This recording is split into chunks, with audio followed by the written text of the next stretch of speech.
Yeah, those are really appealing to me lately. I've been trying. Well, it's like the Rivian is going back. As Rivian is very keen to remind me several times a day, it's going back in June. So I will be. How does it actually? how does it remind you? By text. Well, it's just like it's like you're gonna need to have a car.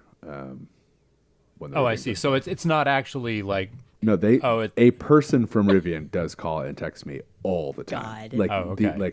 Yeah. at night, in the morning, weekends. They're like, hey, your car's got to go back. Have you thought about getting an R2, or have you thought about getting another R1S? We could just sign you right up. We could just put you on another lease right now. And it's like, no, dog. Like no.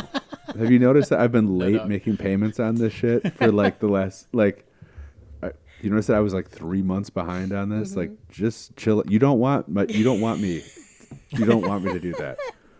You're going to create a situation for all of us. So, just chill. It's very real.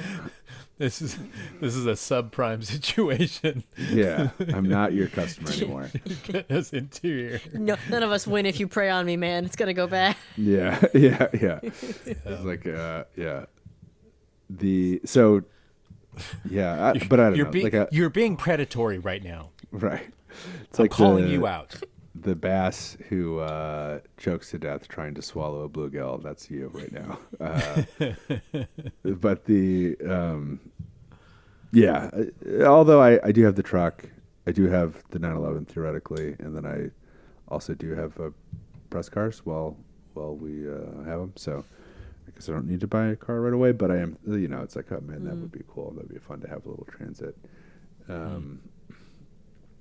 But anyway, that was it. What was the name of the pod that we're doing? Yeah. Tired. Pod is tired. It is the car podcast for people who understand that cars are bad. Yep. And it's We're here. It's us. It's Rory. It's Maddie. It's Peter. I was very refreshed by the YKS Straits of Hormuz take today. Just get politics out of it. Let's find a common sense. Why has everything got to be political? It's a good question. That's trenchant observation for those boys. I was actually, I don't know if I said this in the chat, but it was like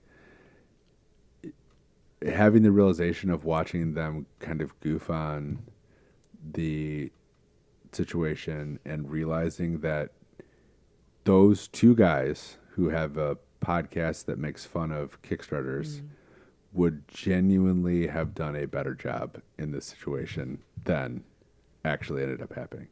Like, given the exact same set of circumstances, everything would have. I mean, they probably just would not have done anything. Well, you wouldn't have done it. Yeah. I mean, that's all you had to do is just not But- do it. I mean, But you could put those guys astonishing. in any part of the situation currently, 2 weeks Yeah. ago, 3 weeks ago, and it would be better. Anyway. Well, Yeah, because you you would just say, "Look, guys, Whoops. Yeah. Yeah, we fucked sorry, up. this was a bad idea." I don't know. Yeah, I don't know. We're just going to get our stuff and we'll kind of. And you guys are right. Like, we really, and We it's don't belong fine. And it's we're just going to pack up our we shit. do need to get politics out of this. And, we're just going to cut around. take our lumps. yeah, we're just going to back out. Get out of here. But yeah, it was good. I'm going to Ford in Detroit tomorrow to see what I believe is a Carhartt edition F-250. I'm supposed to go to Ital Design. There's a Michigan Ital Design office that I'm supposed to go to next week. Wow. So Now that's no longer affiliated with Giugiaro. They sold that true. off a while ago. That's true. Yeah. But yeah, I'm excited to go poke around. There's probably some cool shit in the office I can steal. Like, I'm sure. Yeah. Yeah, maybe you can get a fork. Yeah. Exactly. Yeah.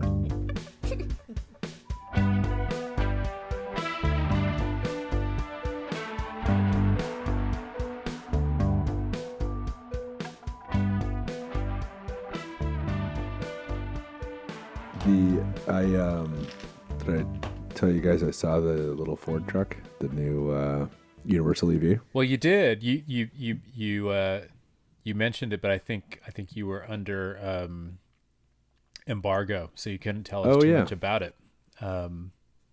But I don't think we talked about it at all on. I don't think any of our talk about it actually made it onto the pod. No. So tell us about it. Yeah. Right. Yeah, I went out to Ford's Electric Vehicle Development Center in Long Beach, California. And AKA the Skunk Works. the Skunk Works. It's not as skunky as some of the other Skunk Works that you've seen in the past, but Mids works. it was cool. I mean, I think Ford hired Alan Clark, who is like big deal at Tesla on the engineering side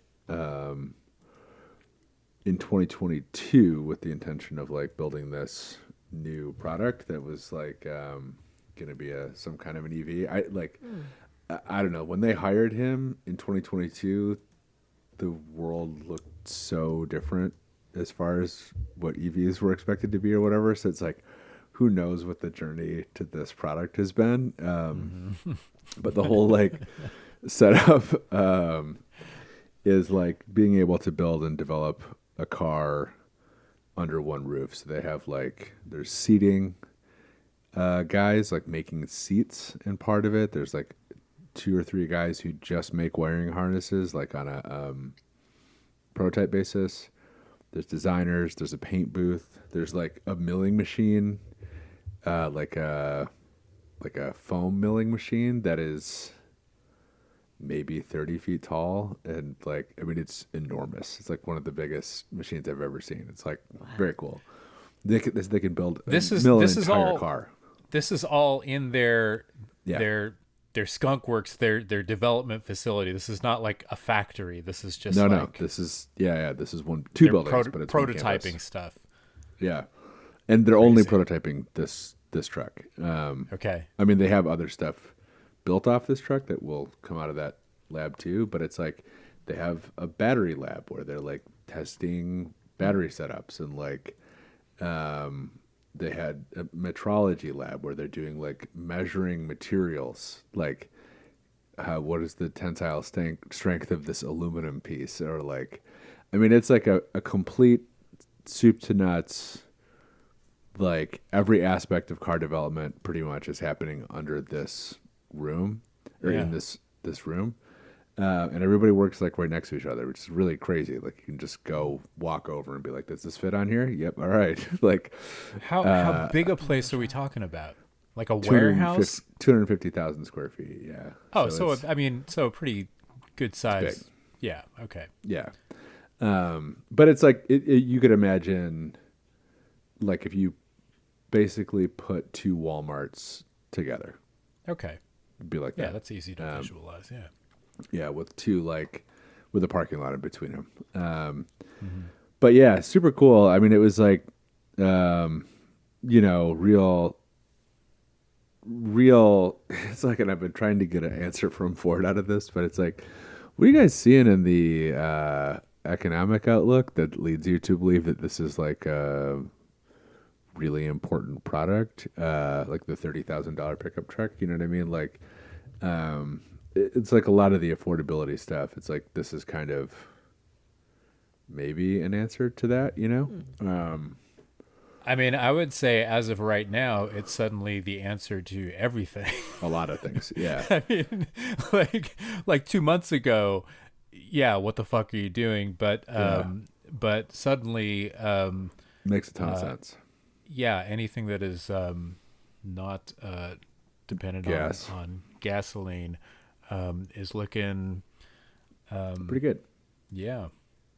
But it's they use like forget what the battery chemistry is, but it's cheaper and like less high tech. It's not the fancy lithium batteries that require all the rare earth metals. It's like a more conventional battery.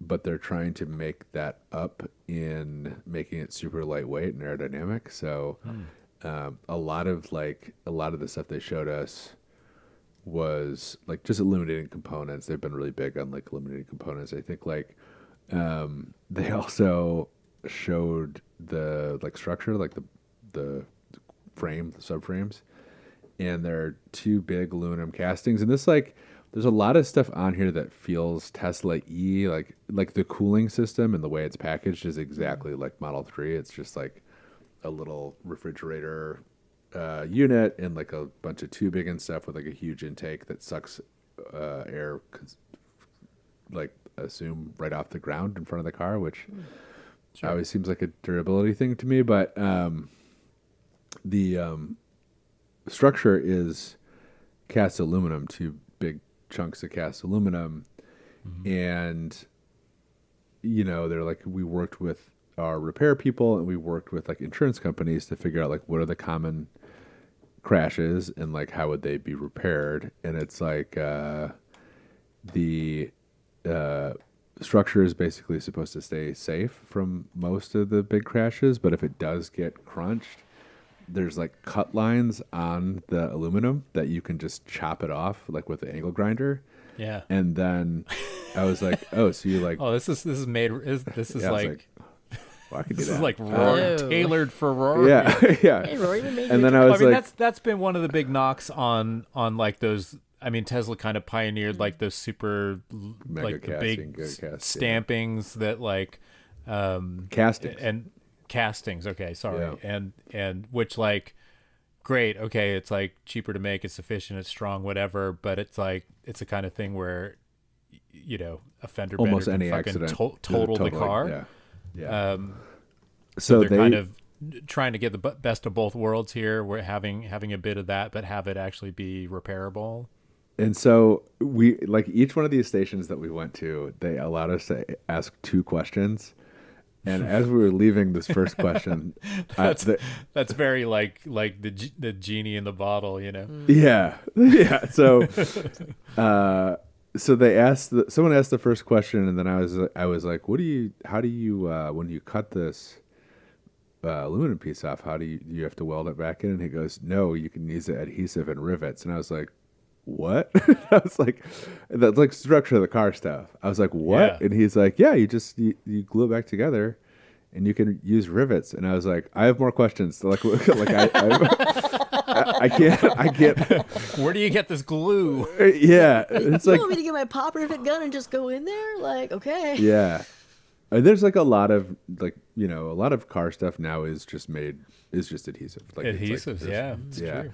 But I was like, I mean, that's a big structural member of the car. And they're Yeah. like, yeah, just fucking glue it on there. And it was like, again, one of several things that happened during that day where I was like, we need additional questions. Some of the stations I was like, I don't have any questions. New zip tie technology. Yeah. That So it was like, can I bank some of the questions from the areas I don't care about Yeah. for go back to the body guy? My question savings account has 5 questions in it right now. I need to spend them all on you. Yeah. So that part was cool. They have like a rolling road that's like climate controlled, so they can do like way sub-zero. I think like -60 up to like over 100 degrees Fahrenheit Yeah. on a rolling road, which is neat. I never heard of that. I mean, the rolling road is kind of like a way to test cars like aerodynamic behavior, but like with as it would be on the road with the road moving. Yeah, as well. and they're using it a lot of it for like validation for battery stuff. So like one of the examples they gave was like, okay, if you charge and then tow Yeah. and then charge, and like those cycles, like how does the battery behave at different Yeah, yeah, temperatures?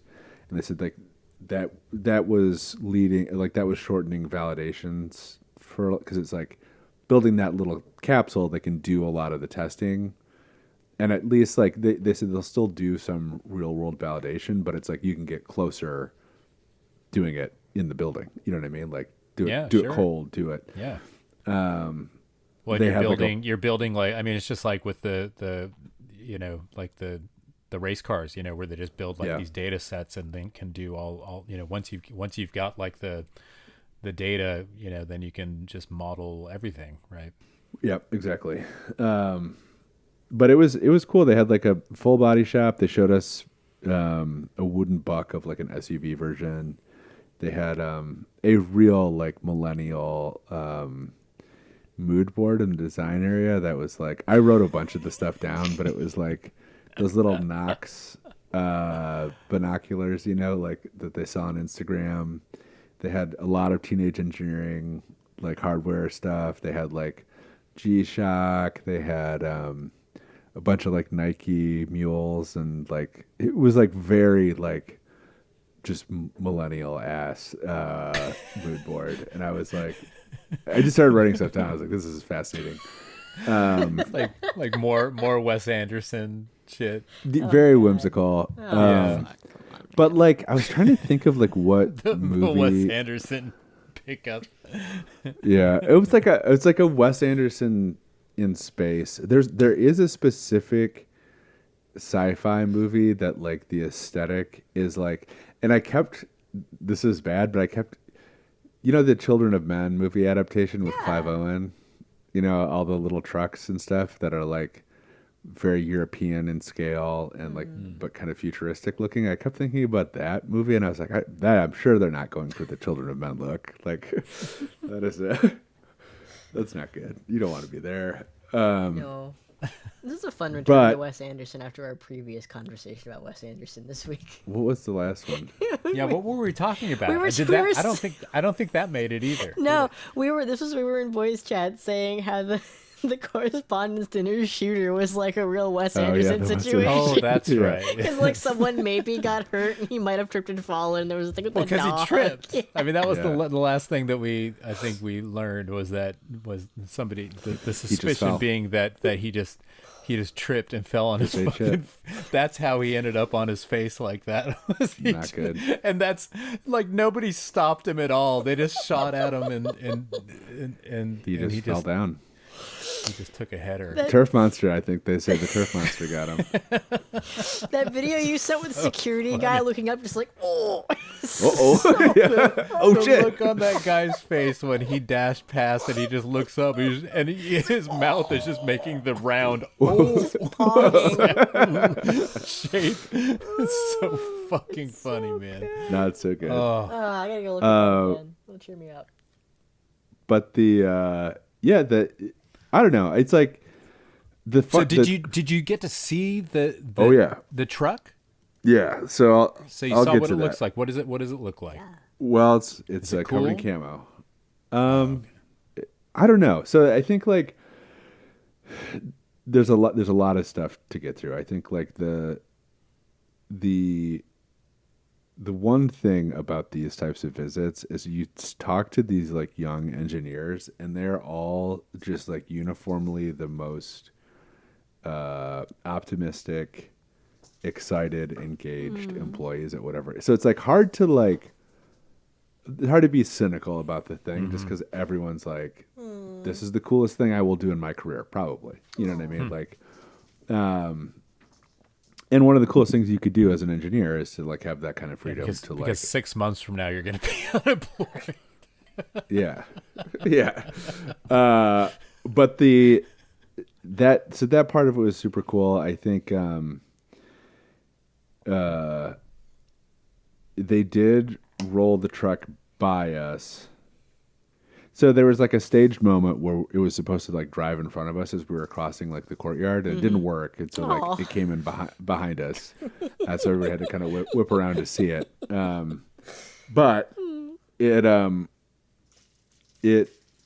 is like Maverick sized, so very small. I mean, like a Volkswagen Golf size with a bed. The passenger area is huge. It's like RAV4 sized, they said. Wow. So it's big interior. It's kind of like more Hyundai Santa Cruz than Ford Maverick. But the front end is also very Santa Cruz because it looks like a car. Like it's like, for lack of a better word, it's pointy. Like the hood angles down like a car. Yes. Instead of looking more like a truck, it'd be more upright and boxy, which is an aero thing. So I think slope.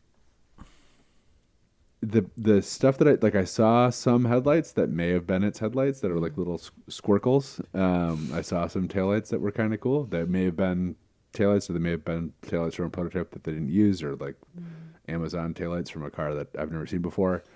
But I think like depending on how it's detailed and depending on how far they go with like some of the like quirkiness of it, it could be pretty appealing as a design exercise. I don't like my fundamental thing for ever has been EV people don't want a truck and truck people don't want an EV.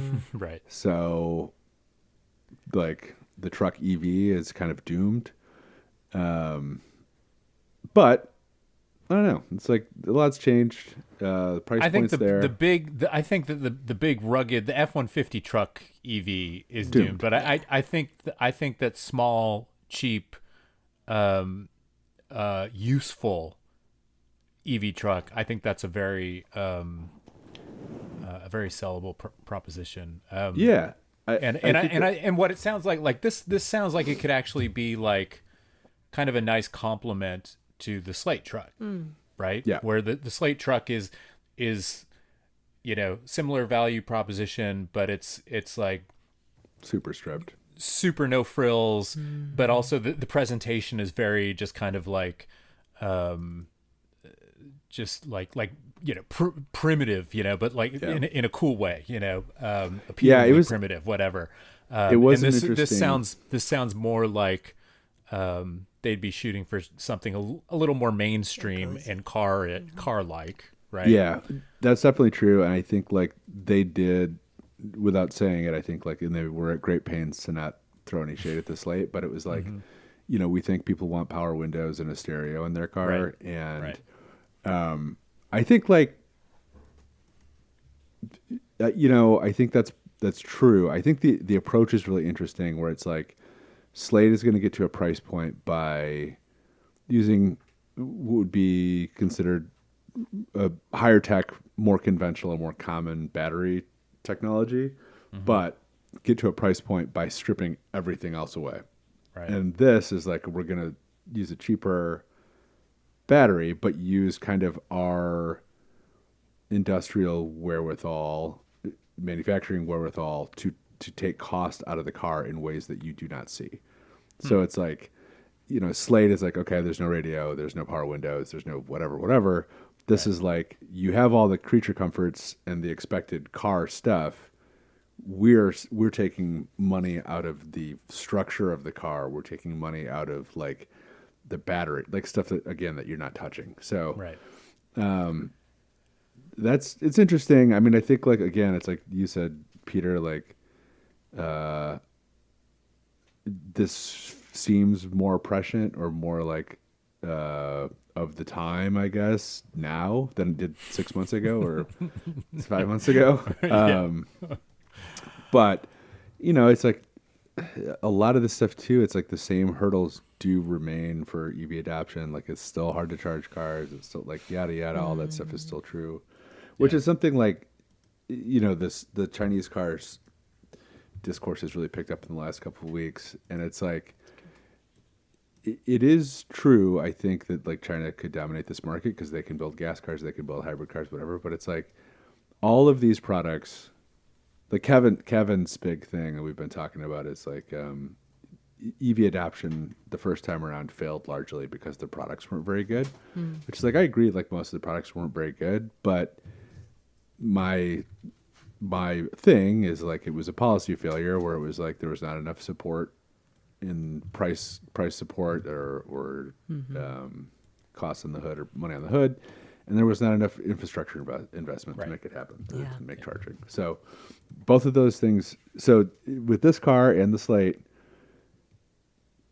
you're eliminating the cost thing. Like you're selling a car $20,000 below the average price of a car in America right now, which is like that's a lot. This is a big deal. you did not solve the infrastructure thing. So we'll see.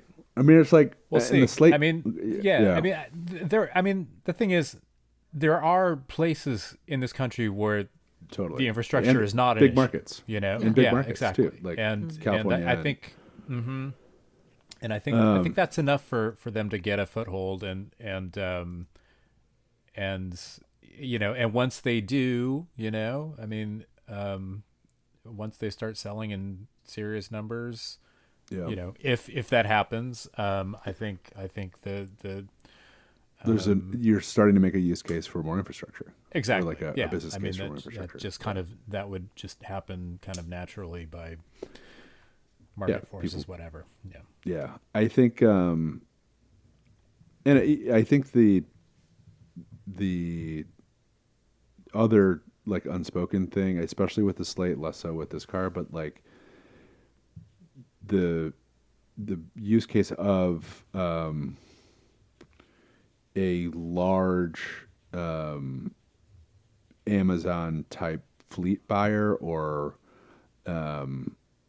any, you know, UPS or Aldi's or like big plumbing companies or electrical companies or electricians, like companies that need a truck that are very sensitive to gas prices because they own whatever 100 pickup trucks or 100 vans or whatever. Like that stuff is like, you know, like there are a lot of cars on the market in the U.S. that are cheap to build, that are sustained with almost no consumer sales whatsoever. They're all being sold to fleets like Ford and the ProMaster and a bunch of other cars.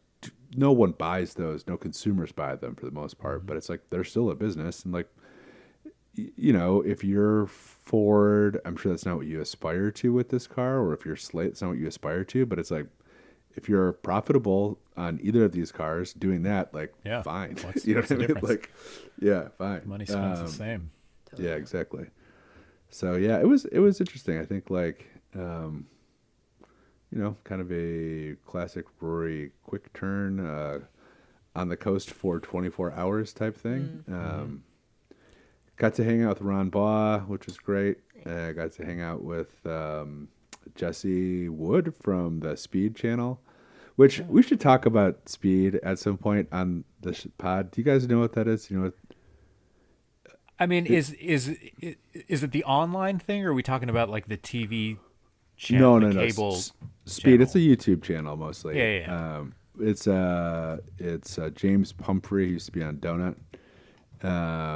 and it's his channel. Him and this Jesse guy and a couple other guys put this together after they left Donut, and it's like gotten to like I think 1 million or 2 million subscribers on YouTube, and like makes decent money, and like it's a good product. But I have to say, it's like the only watchable YouTube, or one of a couple watchable YouTube programs that I've seen where it's like and it's really like, so it's like a program. it's a channel. He's like making car videos and making okay. But the fun thing about it is he's really like following the old Auto Week thing, which is like the magazine's about what we say it's about, where it's like they've done episodes on like camping in like 1920s era camping gear. They do like a lot of like fitness and like nutrition and like personal grooming or like how to dress stuff, which is like that. Interior design for boys. But it's like really good because it's like They get views. his audience is a lot of like very young men or teenagers. Sure. And it's like everybody refers to him like as uncle, like an uncle. Like I think he's like 32, maybe 35. It's like that. Dude, that's me in my maintenance class. That is you. But it's like, it's so great because it's like, if I was, like when I was in my early 20s, I got a subscription to like Esquire because I was like, I got to start learning how to put clothes on. Like I can't wear the clothes that I used to wear. And I got the Esquire subscription. That didn't occur to me until I was in my 30s. Yeah. I'm still not But there. I was like, but it was like, you know, the Esquire subscription, it's like if you need to look better, simply go to the Gucci store in your town and buy a bunch of Gucci stuff. And it's like, let me stop you right there. I don't have any money, and my town's not like that exactly. So So, but yeah, We need to start with the lifestyle stuff. Like, I did have to chew the fellas out today for having a very heated argument about Dragon Ball Z, like getting into a shouting match about it. And I was like, fellas, you're gonna have to go home and read a book. Cartoons don't Yeah. count. You're gonna have to read a book. You guys can't. don't You count. guys know how to use a wrench. You can't do this anymore. I'm sorry. And they were all like, "Oh," Yep. they were all like, "Real shit." And I was like, "Yeah, I'm sorry, guys. You can't get into a screaming match about Spider-Man at your job. You're gonna have to pick up your wrench and read a book. I can recommend you Yep, books." it's grown up time. And they were all I'm like, "Oh, afraid. fuck." That's great. I mean, you're like the Speed channel of that class. You're the unk. Well, I'll check it out. I mean, I do watch a fair bit of. I have to say, like a couple of weeks ago, I guess around the time that kind of like the what do you call it,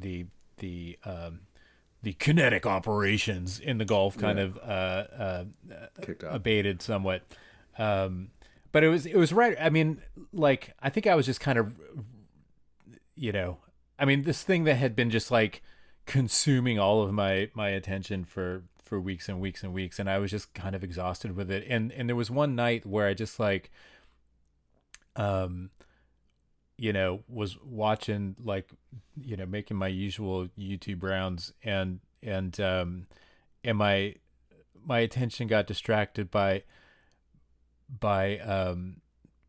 something, and the thing that took me away, that like got me back and like brought me back to kind of just like the real reality, was just like watching like burnout fail videos.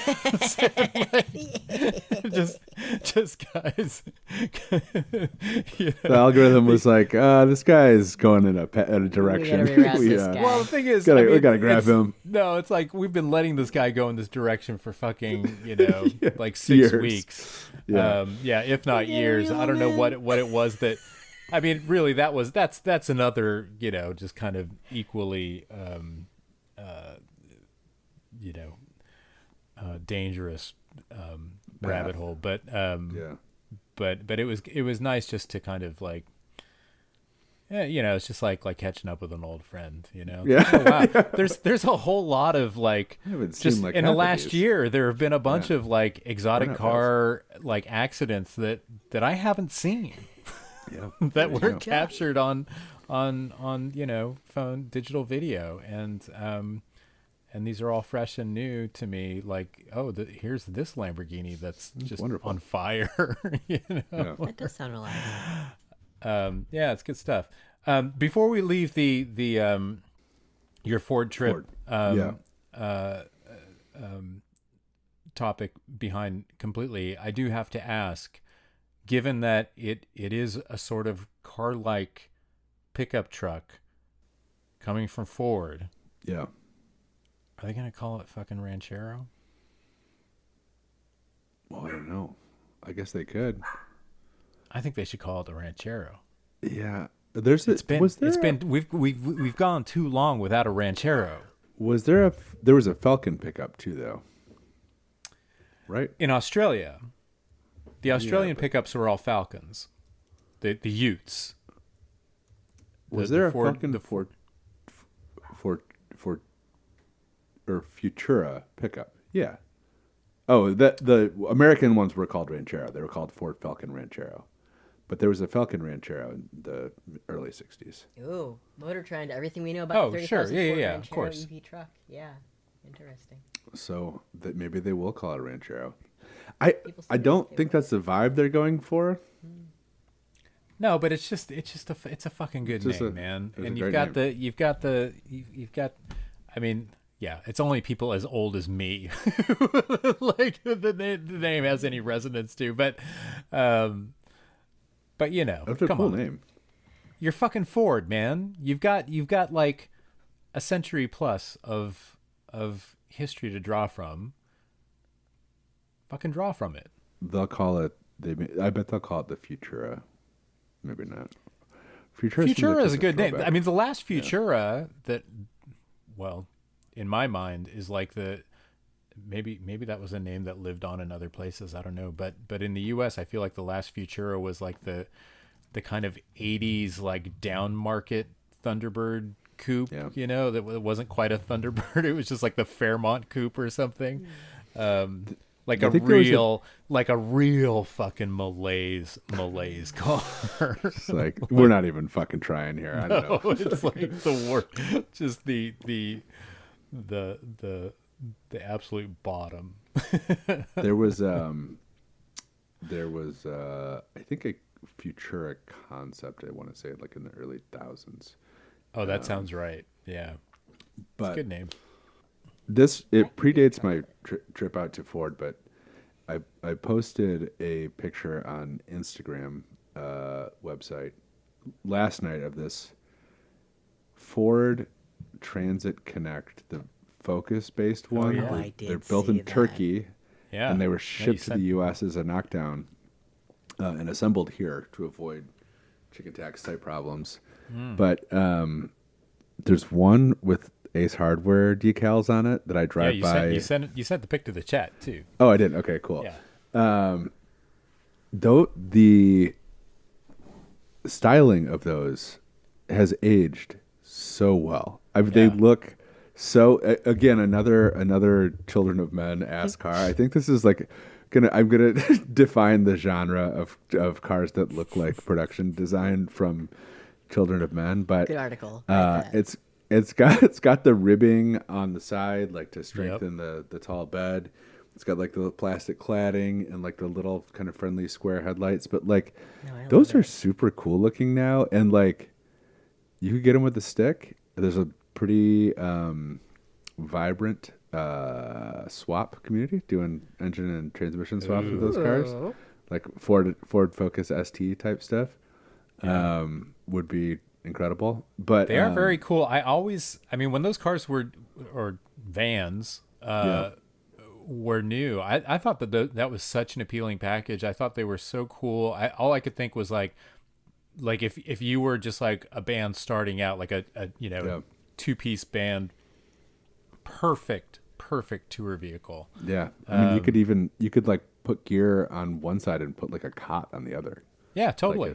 yeah. Yeah, no, absolutely. And I've always just thought they were very funky and cool. And it's funny when you sent that pic over this morning and we were talking about it, and I didn't realize that, like, I mean, there was they went to the next generation Yeah. pretty quickly. So I mean, those they they had sold those in Europe for many years. I think like going back to the early aughts. But they didn't start selling them here until 2010. So they were only in the U.S. market for 4 years, 2010 to 2013, which I did not realize it was that brief. And then they went to the next generation ones, which, I mean, same concept, but just they're not as cool. cool looking. Yeah. Yeah, the other thing is I did look on like cars.com just to see like what's out there. And like unlimited, range, like just like I want to see every single one that's In on North here. America. Yeah. Yeah, not a single one with a manual transmission. Yeah. I have to imagine that was vanishingly small. I mean, there's a fair number of them, and a lot of them in decent, like good kind of like sub $5,000, 100,000 mile cars that for like, yeah, I mean like 10 grand or below, I mean, they're like, quote unquote affordable. Yeah. But yeah, they are cool. And that would be a fun thing to like turn into like a little camper, sporty van.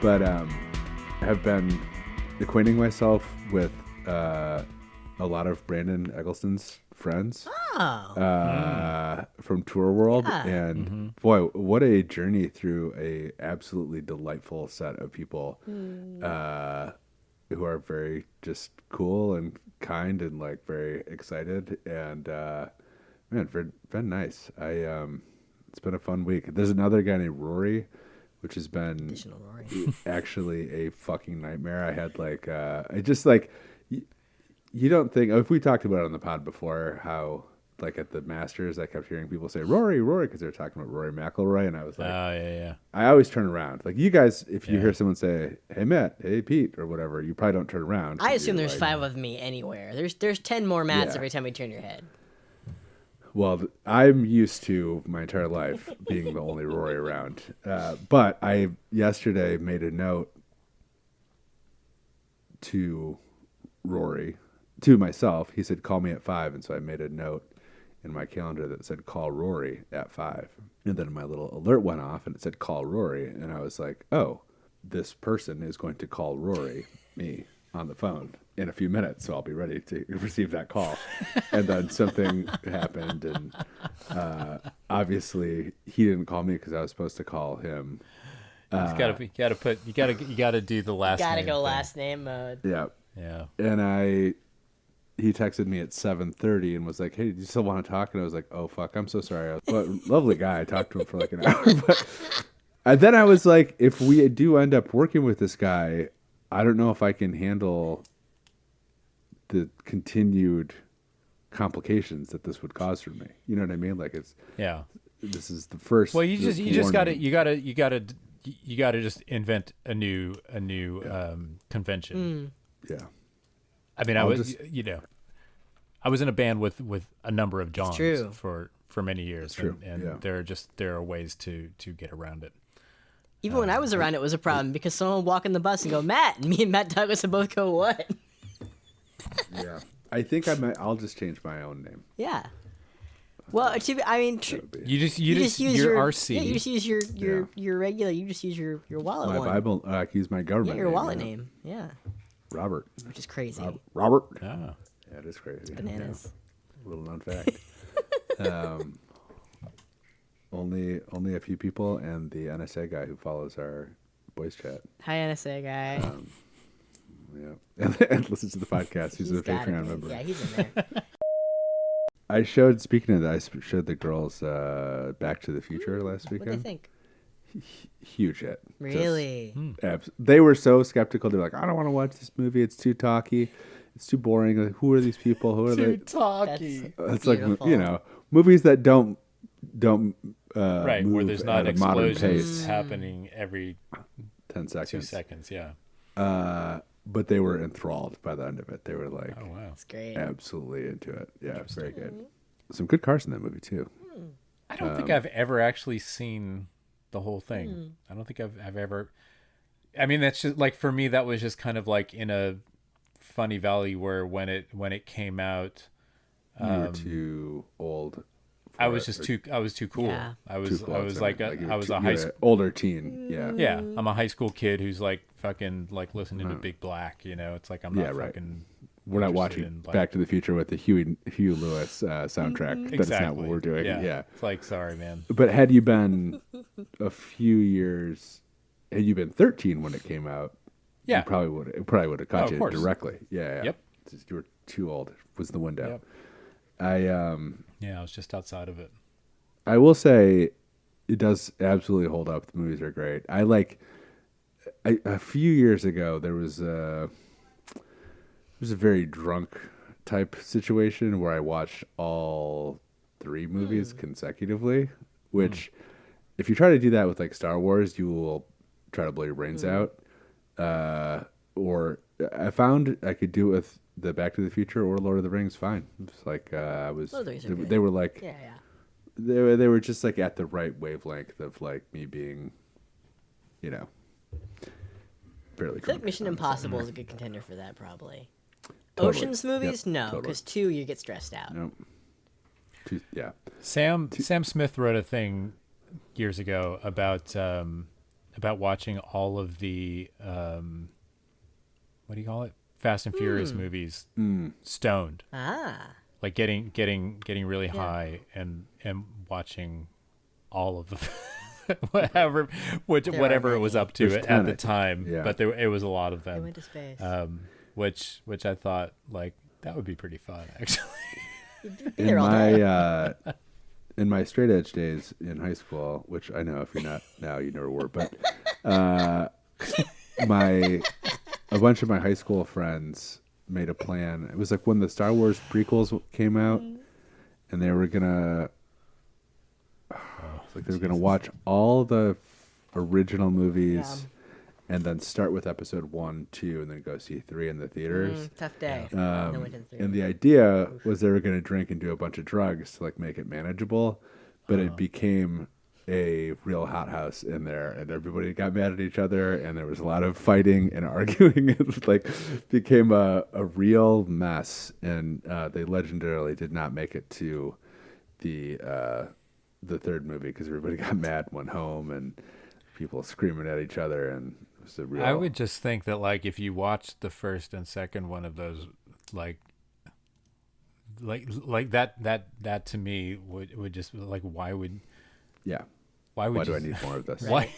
You're kind of like, well, now I gotta see. I guess I have to see how they're gonna end this. I'm bought in. I mean, that was like one of the, you know, I mean, talk like a movie that I was in the wheelhouse for, right? You know, I mean, the original Star. I mean, I was 7. Aww. You know, so I mean, that which was is just the like, perfect time to be into Star Wars. of course, yeah. When I mean, you're that's 7. that's the right age, and yeah, and it was fucking great. I had all the shit and like.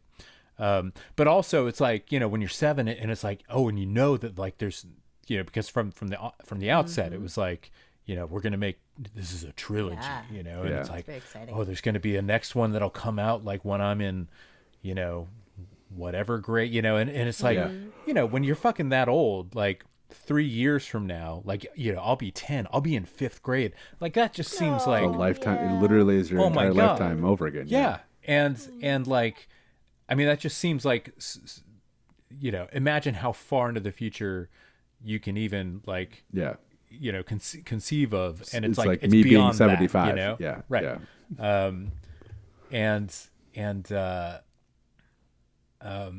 And so, you know, so when each of those movies came out, it was just like it really felt like, but also, then at some point in there, it was like, well, you know, these are just the middle ones of this, you know, 9-part story, you know, and it's like, and someday, and it was just like, oh wait, really? Is that, you know, and so, I mean, I didn't really care that much about fucking by Return of the Jedi. I was kind of over it, whatever. But you always kind of knew that like someday in the future in your far distant adulthood, there might be more of these movies. And then when, you know, when did the episode 1 come out? Like late 90s. 99 or something, 98, 99? I was in the 7 years old-ish range. I was still in California. I remember going to see that in the theater just out of curiosity, you know. I was just like, oh, I'll give this a shot. And just being like, this fucking sucks. This is I was going to say, terrible. This is unwatchable. When you're 7, as hard as it is to conceive of being in 5th grade, it is even harder to conceive of the new Star Wars movies sucking shit and being fucking unwatchable. And it was just, that first one got so in. disappointing. That was it. It's like, wait, I waited 20 years for this dog shit. Real. And that was the last of them that I saw until like I went and saw the Rian Johnson. Oh yeah. One, just because it was Rian Johnson. Shout out to Rian Johnson on Bandcamp. As I picked up the new one, I was like, "That's my man!" Yes. He's still like one of the first people that buys every fucking new music. He's so real, Rian Johnson. I love you. Crazy. You're a real one. I will stick by you. We should. Rian Johnson, go on the show. What are you driving? Come on, let's talk about the girls. Also, love the Glass Onion movies, which is so funny. Like the of all the characters for to be, it's like what's his name doing a weird southern accent and like being a like cool gay detective. Sexually we love it. ambiguous It's great. detective. It's like let's go like, finally. Yeah, but yeah, it's the other. You know, like when have you guys seen Looper? Oh, that's been on my list forever. The Rian Johnson have that one. movie with I think it was like his third one, and it was kind of like Brick, like the first one was Brothers Bloom, Looper, right? Yeah, and like Looper was like each of those first 3 ones kind of like you know leveled up in terms of just like ambition and budget and whatever. Love Brothers Bloom. But Looper, like, it's like, Bruce Willis is in it, and Yeah. What's his name? and Yeah. it's like it's this big kind of intense sci-fi time travel, like all of his movies. It's like giant puzzle, but I remember like emailing him after we went and saw it, and complimenting him on a car thing, because it opens like in the future. I forget, like, however many years, it's like 2070 or something like that, or 50 or something. And it is like recognizably a futuristic world, like a Blade Runner-y type world. And the car that the protagonist is driving is an NA Miata. Let's go. and it was just like, no, that's fucking great, because the thing that all cinematic or other just like visions of the future get wrong,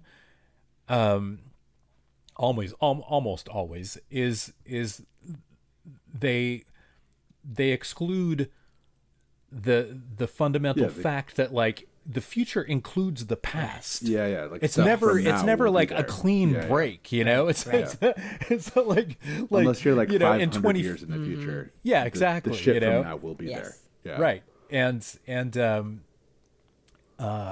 so that was just like a really just kind of like, oh, how do you solve this problem kind of, what do you put the guy in? But it was just a perfect like way of just making it like actually be realistic too, but also kind of tell you something about the, kind of advance the story and give you an idea of like, who this guy is or It's whatever. ideal car casting. But I thought it was so clever and cool.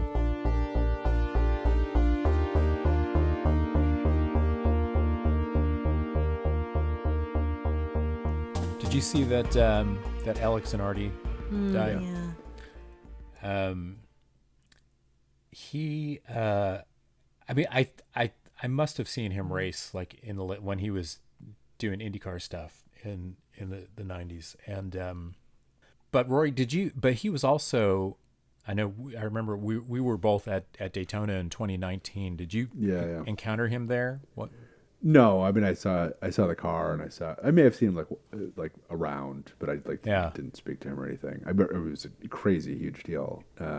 It was a huge deal, and the thing is, I was aware of his story. I mean, for listeners, if you don't know, he was a Formula One and IndyCar driver in the 90s, and like a real talent. I mean, he won like the IndyCar championship like twice, I think, in like 97, 98. Mm-hmm. And then in 2001 was in a terrible accident where basically car like got sliced in half and lost his legs. But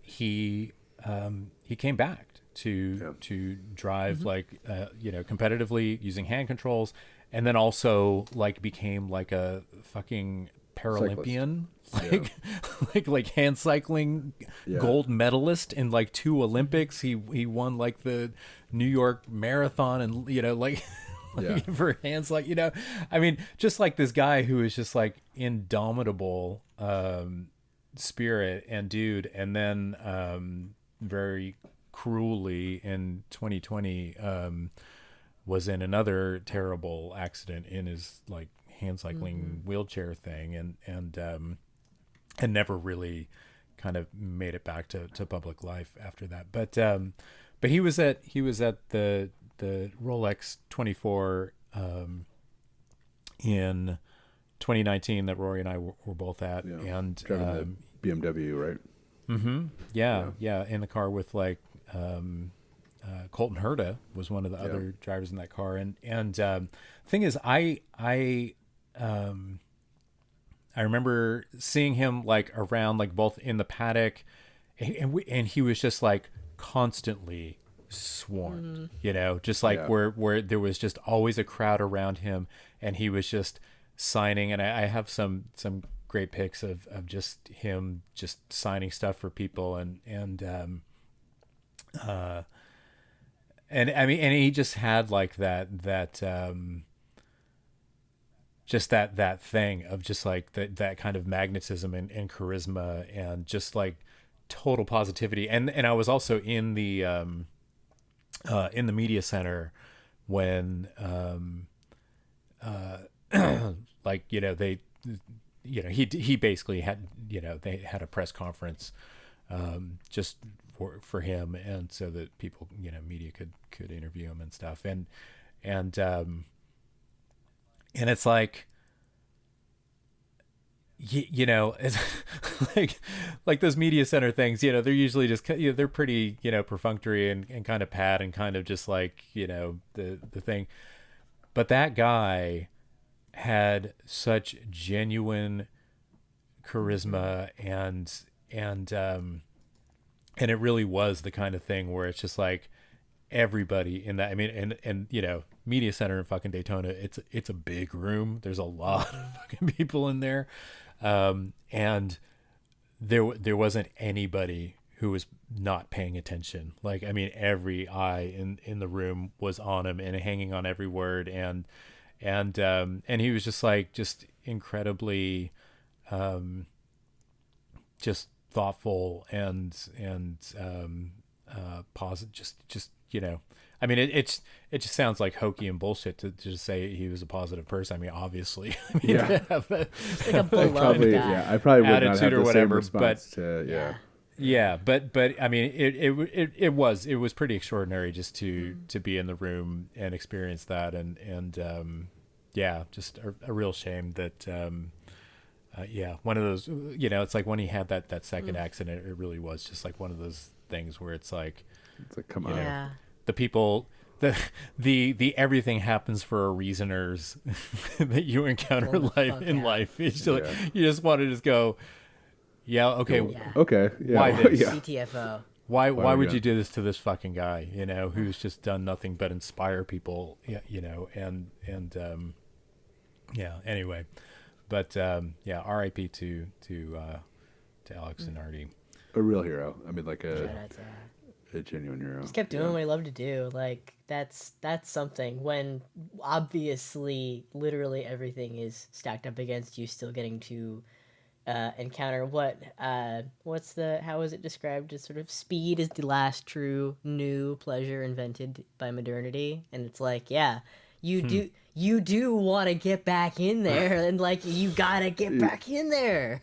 It's like, yeah, the thing is, I just really love going fast. Yeah, of course you do. I get it. I get what you're trying to do with It's like, everything, with the legs and stuff. It's like, but get I out just, of my way. I have to go fast. I'm gonna have to go do that again. So. Yeah. That's a real one. Yeah. Yeah.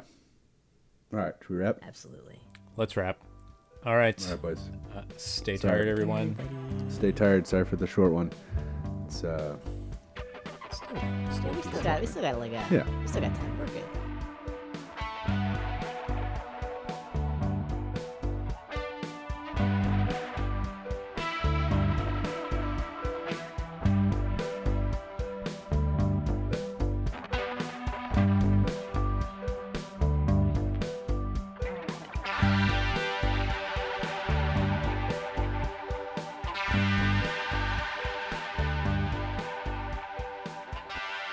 you guys always keep me longer than I expect. Sorry. Yeah, man. Mea culpable. All right. I'll see you guys in the chat. Litigator. All right. Always chat. Peace. Bye.